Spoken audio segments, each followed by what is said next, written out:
So yun mga bossing, nabaklas na natin. So ang next naman nating tatanggalin ay itong handlebar switch na luma. Pagkatapos huhugutin na natin yung harness nya. So kailangan yung i-off yung breaker, tapos i-on yung susi para ma-discharge yung kapasitor ng controller nya. So yun, na-discharge na natin. So pwede na nating hugutin tong mga wire dito. Kasi may natira pa kasing voltage doon. So mamaya biglang magdikit, mag-i-spark yun. Baka mamaya may masira pa. So kailangan siyang i-on yung susi para ma-discharge yung kapasitor doon sa controller. So yun mga bossing, tanggalin na natin to. Alright. So natanggal na natin yung harness. Kakabit naman natin yung MCY na handlebar switch nya.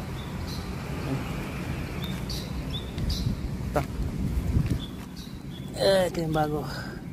Ito yung luma nya. Ito naman yung bagong harness. Ito naman yung lumang harness. So yun mga bossing, kabit na natin. Kabit ko muna. Wala tayong cellphone holder kaya kaya kabit muna natin. So yun mga bossing, nakabit na natin yung MCY handlebar switch.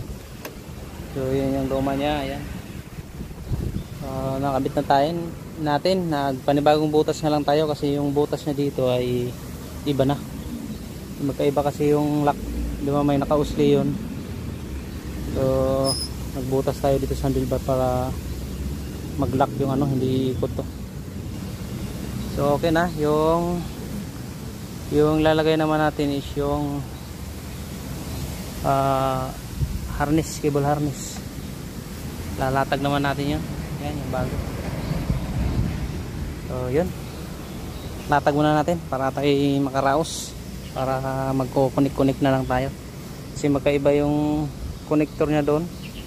So babaguhin natin to. Parehas lang pala, plug and play na lang pala to. Yan, 9 pin.